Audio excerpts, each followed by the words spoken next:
y'imetero 25 niyo igiye kubakwa ku mfashanyo itanzwe n'ishirahamwe Ryo Kwoga Kw'Isi FINA rifadikanijwe n'ishirahamwe Ryo Kwoga muri Afrika kana.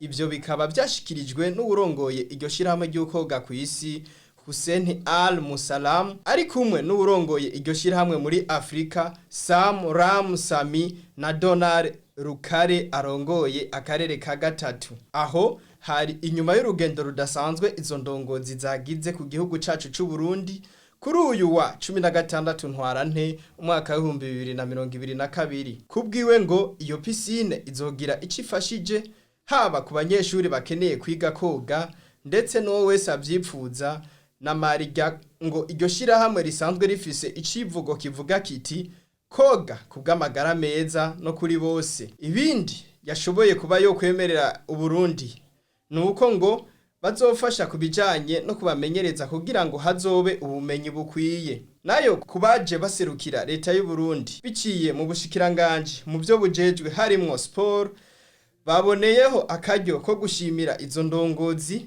nabo bagendanye ku kuntu biyumviriye guhera ku gihugu cacu c'u Burundi inyuma y'ibindi bihugu bagiye kugendera. Twobamenyesha ko kabaye akaryo ko kuri izo ndongozi ko kubatembereza ahatandukanye uhereye aho bita kuri Olympique mu Kanyosha aho ubuganuke butandukanye bwashoboye gutangirwa ndetse mbere naho ishirahamwe Ryo Kwoga mu Burundi risanzwe rikorera kuri Entente Sportive ari naho amajambo yashoboye kuvugirwa.